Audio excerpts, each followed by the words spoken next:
Hi, welcome to my video on writing algebraic expressions for three unknowns. Write an algebraic expression for each unknown. Three consecutive numbers. Consecutive means they follow each other like 5, 6, and 7. So if we let x be the first consecutive integer, and the next one you can see you're adding 1. Be the second consecutive integer, and third one you're adding 2. So writing down the pattern helps. Writing down the numbers like 5, 6, and 7 helps me to see the pattern. Now I can use x or I can use n, whatever you want, to make a difference. It just depends. I can use I, but for integer, I plus 1, and I plus 2, or x is all the same. Now, number 2, the second number is 5 more than the first. The third number is 1 less than the first. Notice we have 3 unknowns. So we have to pick one of these numbers to let x be or n be, whatever you want. So what I normally do, I pick the one that's repeated. The one that's repeated twice in each sentence. So second and first, third and first. So what I do, I let n or x be the first number. Again, first number is here and here. So I let n be that number. That means, and not only that, it's on the right. The second number is 5 more than the first. So n plus 5 be the second.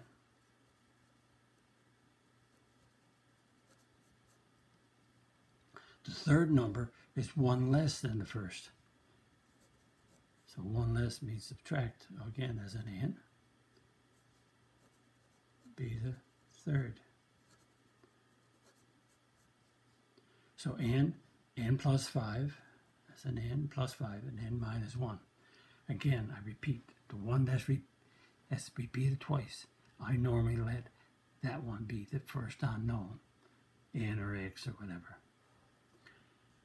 Number 3, the son's age is 30 years younger than his father. The sister is 2 years older than her brother. So, as you can see, the sister's brother is the same as the son, not to get confused. So, the brother and the son are the same person. So, you can let x be the son's age, because that's the person that's repeated twice. That means the son is 30 years younger than the father. So if that be the case, the father must be 30 years older. So be careful. Sometimes they word things to mix you up in word problem. So if the son is x, obviously the son is younger, the father got to be older, so you got to add 30. Even though it says younger here, when I let x be the son's age, I got to let the father be x plus 30. And the sister's 2 years older than the brother. So 2 years older is the sister's age. Because remember, x is the son or brother's age. You could, if you want, turn around and let the father be, if you want, you could, but you could say let x be the father's age. You can really do what you wish, your choice. If x is the father's age, that means the son is younger than the father, so the son is x minus 30, which makes sense. Now, it says the sister is older than the brother or the son, So that means it's x minus 30, son's age, add on 2, be a sister's age. And so that means the sister is x minus 28. So your choice. You can let x be the one that's repeated twice and flow with that idea, or you can do what you wish. Your choice. It all works out in writing these expressions. Number 4, the sum of 3 consecutive odd numbers. So just look, consecutive odd. So we think of consecutive odd as 7, 9, and 11. There they are. So that means, notice the pattern is add 2, add 4. So I'm going to let n be the first consecutive odd integer. So the next odd integer is n plus 2, be the second consecutive odd integer, and n plus 4 be the third consecutive odd integer. Remember, consecutive odd or consecutive even, it's the same pattern, n plus 2, n plus 4. It depends on what the first one is. First one is n, both of them are n plus 2, n plus 4. Number 5, the middle number is one more than the smallest, and the largest number is twice the middle number. And again, following the pattern, which one's repeated twice? So middle number is repeated twice. So let's let the middle number be n, because that's the one that's repeated twice. So we'll let n be the middle number. N is the middle number. So the middle number is one more than the smallest. Well, if the middle number is more than the smallest, then the smallest must be one less.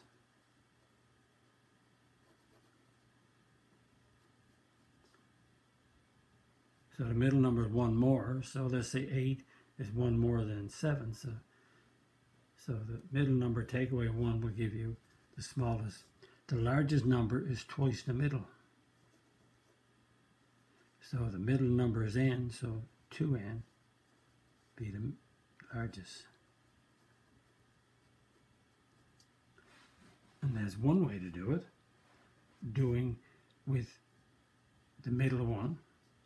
Or, if you think about it, you could let n, most people, when they're dealing with numbers, they'll let n be the smallest. If you want, I mean, it's your choice. If n is the smallest number, right here, the middle number is one more, so that means n plus 1 be the middle. Let's use number. The largest number is twice the middle, so if that's the middle, the largest is twice that, so it's 2 times n plus 1 be the largest number. You can let n be wherever you wish, but you got to make sure that the statements you write are correct. So notice here, n is the middle, smallest is, got to take away 1. If right here n is the smallest, the middle you got to add 1, which makes sense. Number 6, the number of cents in each. 4 more dimes and nickels, and 1 more quarter than nickels. Again, to do this one, I'm going to set up a box.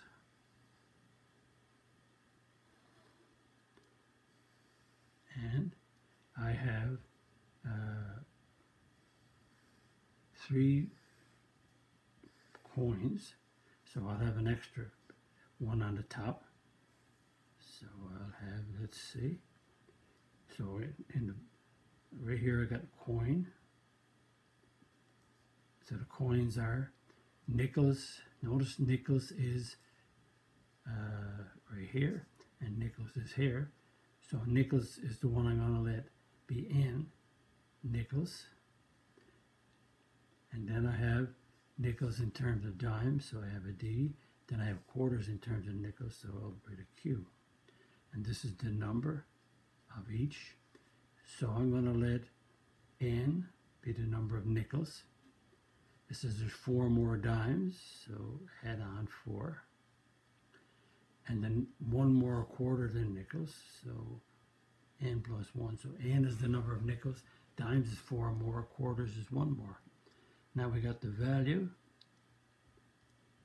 that's in cents. So we got nickels, so that's 5 cents times N. Dimes is 10 cents times the number, N plus 4. Quarters is 25 cents times the number. And we want the total number of cents, so the total number in all of them, you have to add up, is 5N. Add on 10 times N plus 4. Add on 25 times N plus 1. So that's 5N. 10 times N is 10N. 10 times 4 is 40. 25 times N is 25N. 25 times 1 is 25. I'm going to group my N's together. So there's 5N and 10N and 25N. I have a 40 and a 25. So 5, 15, that's 40N plus 65. That's the number of sets that represents all of these. Good way to do, you'll see more of this later on if you haven't done already, but I will do word problems with coin and distance, and I'll do many more word problems. These are only writing out the expressions, getting you used to doing the expressions first. Remember, when I teach, I try to teach it a little bit at a time. So once you practice all of this, then you'll see it all again when we do word problems, solving word problems. Number 7, state a simplified expression which is the sum of each. So we're going to get this, find out what these are, and then add them together. We're going to let the measure of an angle, let x be the measure of an angle. Then we have a complement, so we're going to let 90 minus x be the complement of the angle. And we have the measure of a supplement. So we have a supplement.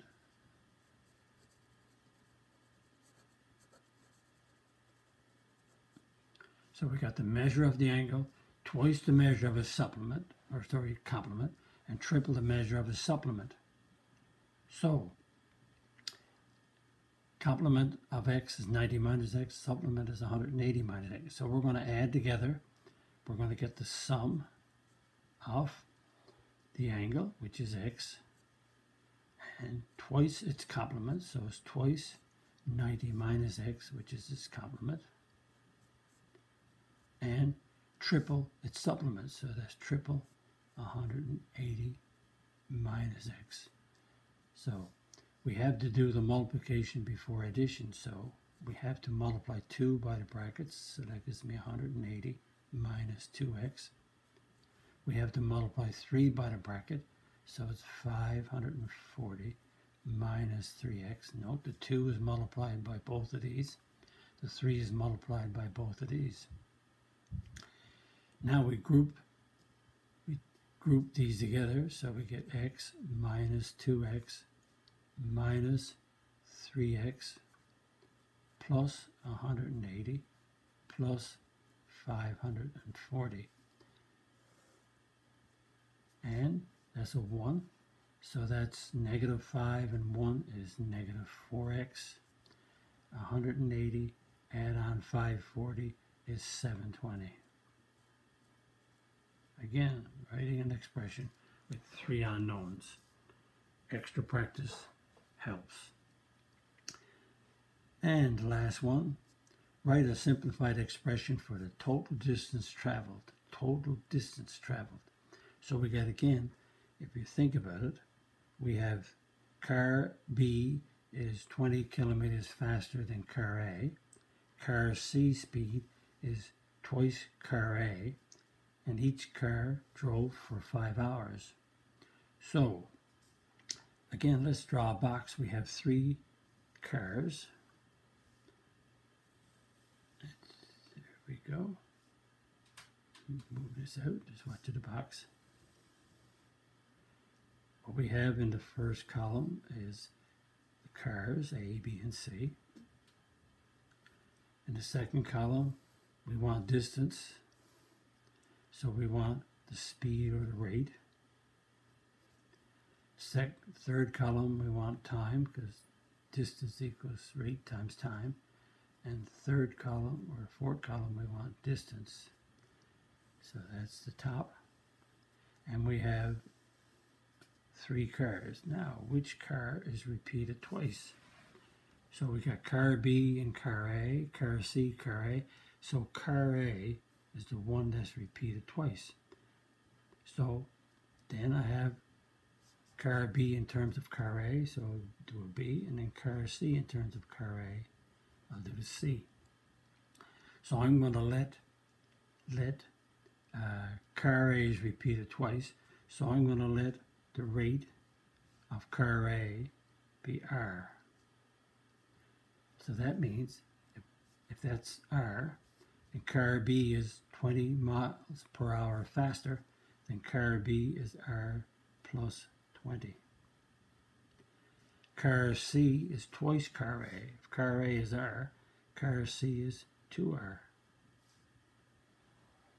So we got the speed in. Notice car A is repeated twice. I let R, the rate, be car A, and B and C is in relation to R. The time for each car is 5, 5, 5. Distance equals rate times time, or some people say time times rate, but most people say rate times time. So rate times time, or time times rate, so it's 5 is multiplied by R. 5 is multiplied by R plus 20. That's 20. And 5 is multiplied by 2R.